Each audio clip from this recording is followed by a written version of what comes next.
ಆಡಳಿತ ಕಾನೂನಿನ ಭಾಗವಾದಂತಹ ಯೂನಿಟ್ 5ರ ವಿಷಯದಲ್ಲಿ ಕಮಿಷನ್ ಆಫ್ ಎನ್ಕ್ವೈರಿ ಬಗ್ಗೆ ನಾವು ಚರ್ಚೆ ಮಾಡಬೇಕಾಗಿದೆ. ಇಲ್ಲಿ ನಾನು ನಿಮಗೆ ಒಂದು ಚಿತ್ರವನ್ನು ತೋರಿಸ್ತಾ ಇದ್ದೀನಿ. ಈ ಚಿತ್ರದಲ್ಲಿ ಏನು ಬರೆದಿದೆ ನೋಡೋದಾದರೆ Karnataka government forms inquiry commission, forms inquiry commission. ಈ ಶಬ್ದ ನೀವು ಗಮನಿಸಬೇಕು. Inquiry commission into Mysuru land scam ಅಂತ, ಇಂಟು ಮೈಸೂರು ಲ್ಯಾಂಡ್ ಸ್ಕ್ಯಾಮ್. ಇದನ್ನು ಈಗಿರ್ತಕ್ಕಂಥ ಸಿದ್ದರಾಮಯ್ಯ ಸರ್ಕಾರ, ಸಿದ್ದರಾಮಯ್ಯ ಗೌರ್ಮೆಂಟ್ ಅಪಾಯಿಂಟ್ಸ್ ಒಂದು ಕಮಿಟಿಯನ್ನು, ಯಾರು ದೇಸಾಯಿ, ಜಸ್ಟಿಸ್ ದೇಸಾಯಿ ಅಂತಕ್ಕಂಥವರ ಏನು ನಿವೃತ್ತ ನ್ಯಾಯಮೂರ್ತಿಗಳ ಒಂದು ಕಮಿಟಿಯನ್ನು ಇಲ್ಲಿ ಸ್ಥಾಪಿಸಲಾಗ್ತದೆ. ಈ ಮಾಡಿದಂಥ ಈ ಏನು ಎನ್ಕ್ವೈರಿ ಕಮಿಷನ್ ಇದೆ, ಈ ಎನ್ಕ್ವೈರಿ ಕಮಿಷನ್ನು ಮೈಸೂರಿನಲ್ಲಾದಂತಹ ಭೂ ಹಗರಣದ ಬಗ್ಗೆ ಏನು ಸತ್ಯವನ್ನು ಕಂಡುಹಿಡಿಯಲಿಕ್ಕೆ ಮಾಡಿದಂತಹ ಒಂದು ಏನಿದು ಕಮಿಷನ್ ಅಂತ ಹೇಳ್ಬೋದು. ಅಂದರೆ ಯಾವುದೇ ಒಂದು ಆಪಾದನೆ ಬಂದಾಗ ಅಥವಾ ಯಾವುದೇ ಒಂದು ವಿಷಯದ ಬಗ್ಗೆ ನಮಗೆ ಸತ್ಯ ಏನು ಅಂತ ತಿಳಿದುಕೊಳ್ಬೇಕಾದಾಗ ಸರ್ಕಾರಗಳು ಏನು ಮಾಡ್ತವೆ ಅಂತಂದರೆ ಕಮಿಷನ್ಗಳನ್ನ ನೇಮಿಸ್ತವೆ. ಈ ಕಮಿಷನ್ಗಳನ್ನ ನೇಮಿಸಬೇಕಾದ್ರೆ ಆ ಕಮಿಷನ್ಗಳಿಗೆ ಸಂಬಂಧಪಟ್ಟಂತಹ ಒಂದು ಕಾನೂನಿದೆ, ಕಮಿಷನ್ಗೆ ಸಂಬಂಧಪಟ್ಟಂತಹ ಒಂದು ಕಾನೂನಿದೆ.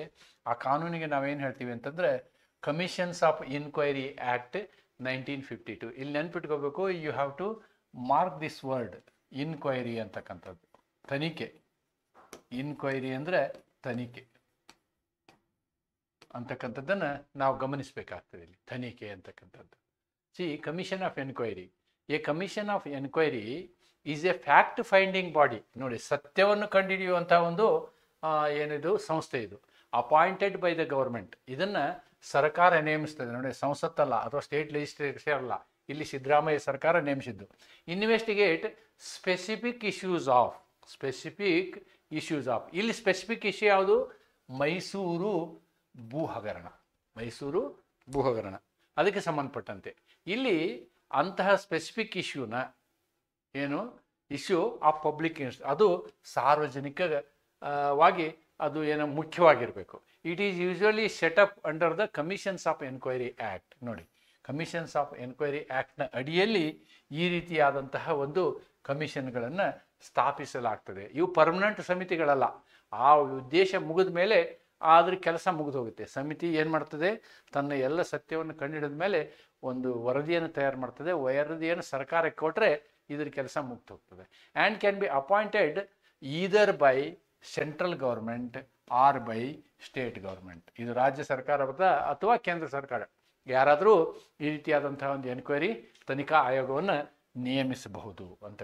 ಭಾರತದಲ್ಲಿ ತನಿಖಾ ಆಯೋಗವೆಂದರೆ ಸರ್ಕಾರದಿಂದ ನೇಮಕಗೊಂಡ ಸತ್ಯ ಶೋಧನಾ ಸಂಸ್ಥೆ. ಇದೊಂದು ಸತ್ಯ ಶೋಧನಾ ಸಂಸ್ಥೆ. ಸಾರ್ವಜನಿಕ ಮಹತ್ವದ ನಿರ್ದಿಷ್ಟ ವಿಷಯಗಳನ್ನು ತನಿಖೆ ನಡೆಸಲು ರಚಿಸಲಾಗುತ್ತದೆ. ಇದನ್ನು ಸಾಮಾನ್ಯವಾಗಿ ತನಿಖಾ ಆಯೋಗಗಳ ಕಾಯ್ದೆ 1952ರ ಅಡಿಯಲ್ಲಿ ಸ್ಥಾಪಿಸಲಾಗುತ್ತದೆ. ಕೇಂದ್ರ ಅಥವಾ ರಾಜ್ಯ ಸರ್ಕಾರಗಳು ಇದನ್ನು ನೇಮಿಸಬಹುದು. ಅದಕ್ಕೆ ನಾನು ಇದನ್ನು ನಿಮಗೆ ಮೊದಲೇ ಎಕ್ಸ್ಪ್ಲೇನ್ ಮಾಡಿದೆ. ಈ ರೀತಿಯಾದಂತಹ ಒಂದು ಕಮಿಟಿಯನ್ನು ಅಪಾಯಿಂಟ್ ಮಾಡ್ತಾರೆ. ಈಗ ಇದರ ಕೆಲಸಗಳೇನು? Key features of commission of enquiry ನೋಡೋದಾದರೆ, ನಾವು ಇದಕ್ಕೆ ಸಂಬಂಧಪಟ್ಟಂತಹ ಫೀಚರ್ಗಳೇನು ಅಂತ ನೋಡೋದಾದರೆ, ಇದಕ್ಕೆ ಕಾನೂನಾತ್ಮಕ ಶಕ್ತಿ ಏನು ಅಂತಂದರೆ ಈ ಒಂದು ಕಾನೂನಿನ ಅಡಿಯಲ್ಲಿ ಇದನ್ನು ನೇಮಿಸಲಾಗ್ತದೆ. ದೆನ್ ಈ ಉದ್ದೇಶ ಇನ್ವೆಸ್ಟಿಗೇಟ್ಸ್, ಇದು ತನಿಖೆ ಮಾಡುತ್ತೆ ಅಂದರೆ ಕಂಡು ಹಿಡಿಯುತ್ತೆ. ಮ್ಯಾಟರ್ಸ್ ಆಫ್ ಪಬ್ಲಿಕ್ ಇಂಪಾರ್ಟೆನ್ಸ್, ಸಾರ್ವಜನಿಕ ಮಹತ್ವದ ವಿಷಯಗಳು. ಆದಮೇಲೆ ಭ್ರಷ್ಟಾಚಾರದ ವಿಷಯಗಳು ಅಥವಾ ಆಡಳಿತದ ವೈಫಲ್ಯದ ವಿಷಯಗಳು ಅಥವಾ ಈ ಏನು ಕಮ್ಯುನಲ್ ರೈಟ್ಸ್ ಅಂದರೆ ಧಾರ್ಮಿಕ ದಂಗೆಗಳ ವಿಷಯದಲ್ಲಿ ಅಥವಾ ಮಾನವ ಹಕ್ಕುಗಳ ಉಲ್ಲಂಘನೆಯಾದಂತಹ ಸಂದರ್ಭದಲ್ಲಿ ಅಥವಾ ಅಂತಹ ಯಾವುದೇ ಒಂದು ಸಮಸ್ಯೆ ಆದ ಸಂದರ್ಭದಲ್ಲಿ.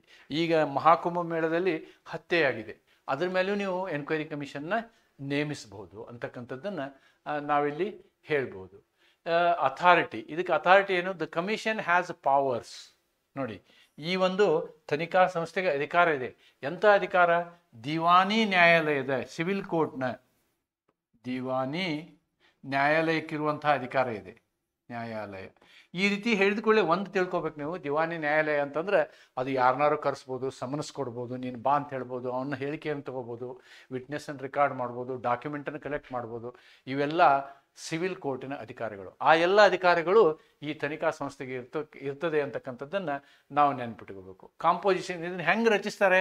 ಸರ್ಕಾರ ರಚಿಸ್ತದೆ. ಸಾಮಾನ್ಯವಾಗಿ ಏನು ಮಾಡ್ತದೆ ಅಂದರೆ ನಿವೃತ್ತ ನ್ಯಾಯಮೂರ್ತಿಗಳನ್ನು ಅದಕ್ಕೆ ನೇಮಿಸ್ತದೆ.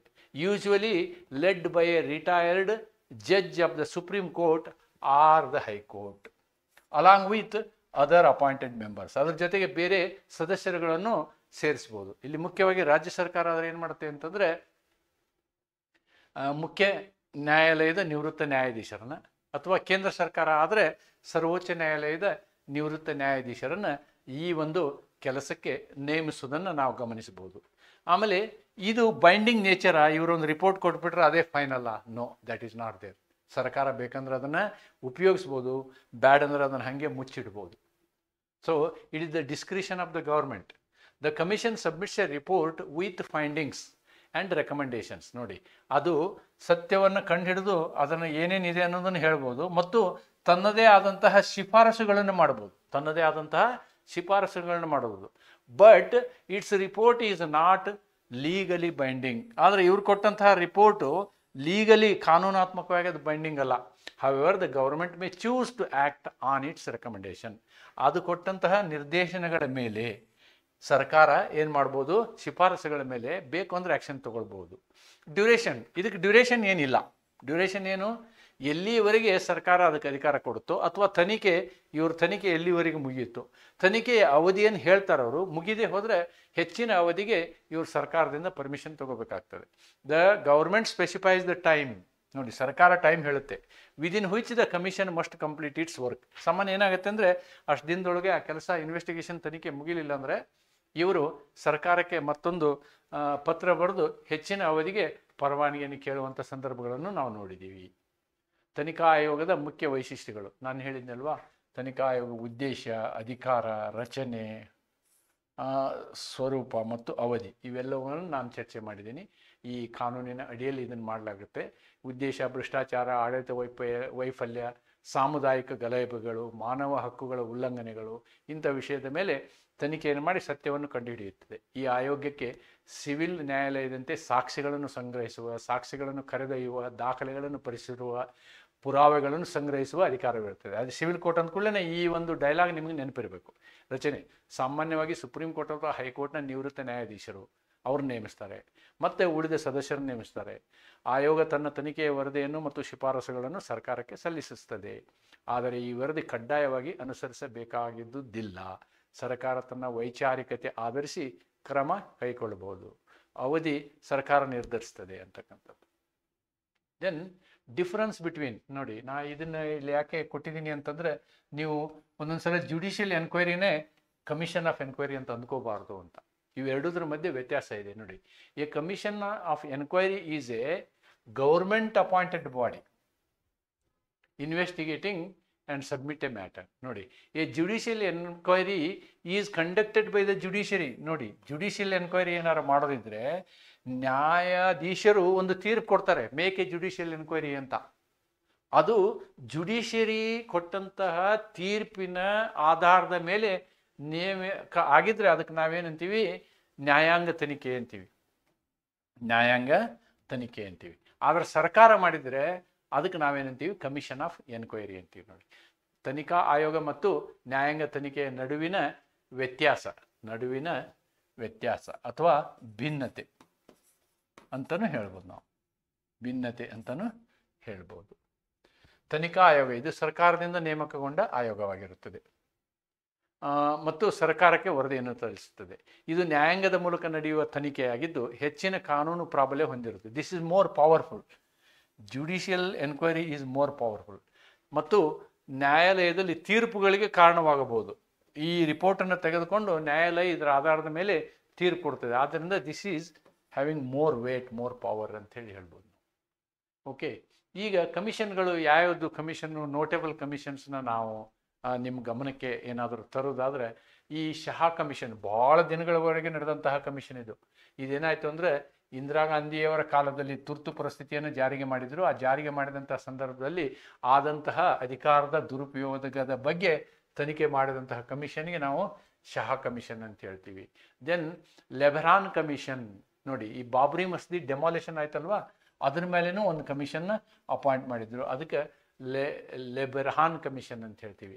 ನಾನಾವತಿ ಕಮಿಷನ್, ನೋಡಿ ಗುಜರಾತ್ನಲ್ಲಿ ದಂಗೆ ಆಯ್ತಲ್ವಾ, ದಂಗೆ ಆದಂಥ ವಿಚಾರದಲ್ಲಿ ಮಾಡಿದಂತಹ ಒಂದು ಕಮಿಷನ್ ಹೆಸರು ನಾನಾವತಿ ಕಮಿಷನ್. ಮತ್ತು ಶ್ರೀಕೃಷ್ಣ ಕಮಿಷನ್, ಇದು ಮುಂಬೈನಲ್ಲಿ ಆದಂತಹ ಗಲಭೆಗಳು, ಸೀರೀಸ್ ಆಫ್ ಬಾಂಬ್ ಬ್ಲಾಸ್ಟ್ ಆಯ್ತಲ್ವಾ, ಆ 1992ದಲ್ಲಿ ಎಲ್ಲಿ ಬೇಕಲ್ಲಿ ಬಾಂಬ್ಗಳು ಬ್ಲಾಸ್ಟ್ ಮಾಡಿದರು. ಸಿರೀಸ್ ಆಫ್ ಒಂದು ನಿಮಿಷದ ನಂತರ ಹೀಗೆ ಬಾಂಬ್ಗಳು ಬ್ಲಾಸ್ಟ್ ಆಯಿತು ಎಲ್ಲಿ, ಮುಂಬೈನಲ್ಲಿ. ಆ ಬಾಂಬೆ ಬ್ಲಾಸ್ಟ್ ಸಿರೀಸ್ನ ಎನ್ಕ್ವೈರಿ ಮಾಡಲಿಕ್ಕೆ ಶ್ರೀಕೃಷ್ಣ ಕಮಿಟಿ. ಮತ್ತು ಕರ್ನಾಟಕದಲ್ಲಿ MB ಶಹಾ ಕಮಿಷನ್ ಅಪಾಯಿಂಟ್ ಆಗಿತ್ತು 2010-12ರಲ್ಲಿ. ಏನು ಮಾಡ್ತಿದ್ದು, investigated illegal mining in Orissa, Goa and Karnataka. ಈ ಪ್ರದೇಶದಲ್ಲಿ ಇಲ್ಲಿಗಲ್ ಮೈನಿಂಗನ್ನು ಸಂತೋಷ್ ಹೆಗ್ಡೆ ಕೂಡ ಒಂದು ಎನ್ಕ್ವೈರಿ ಕಮಿಷನ್ ಚೇರ್ಮನ್ರಾಗಿದ್ದರು ಅನ್ನೋದನ್ನು ನಾವಿಲ್ಲಿ ಗಮನಿಸಬಹುದಾಗಿದೆ. ಇವೆಲ್ಲ ಅದಕ್ಕೆ ಸಂಬಂಧಪಟ್ಟಂಥ ಐತಿ. ಎಲ್ಲವೂ ಕೂಡ ಏನಾಗಿತ್ತಂದರೆ ಕಮಿಷನ್ ಆಫ್ ಎನ್ಕ್ವೈರಿ ಆ್ಯಕ್ಟ್ 1952ರ ಆಧಾರದಲ್ಲಿ ನೇಮಿಸಿದಂತಹ ಕಮಿಟಿಗಳು ಮತ್ತು ಇದರ ರಿಪೋರ್ಟ್ಗಳು. ನನಗನ್ಸಿದ ಮಟ್ಟಿಗೆ ಯಾವ ರಿಪೋರ್ಟನ್ನು ಆಧರಿಸಿ ಅಂಥ ಗಂಭೀರವಾದಂತಹ ತೀರ್ಪುಗಳು ನಾವು ಬಂದದ್ದನ್ನು ಕಾಣ್ತಾ ಇಲ್ಲ. Okay, this is all about the commission of enquiry. Commission of enquiry ಅಂದರೆ ನೀವೇನು ಹೇಳಬೇಕು ಅಂದರೆ, commission of enquiry it is based on commission of enquiry act 1952 appointed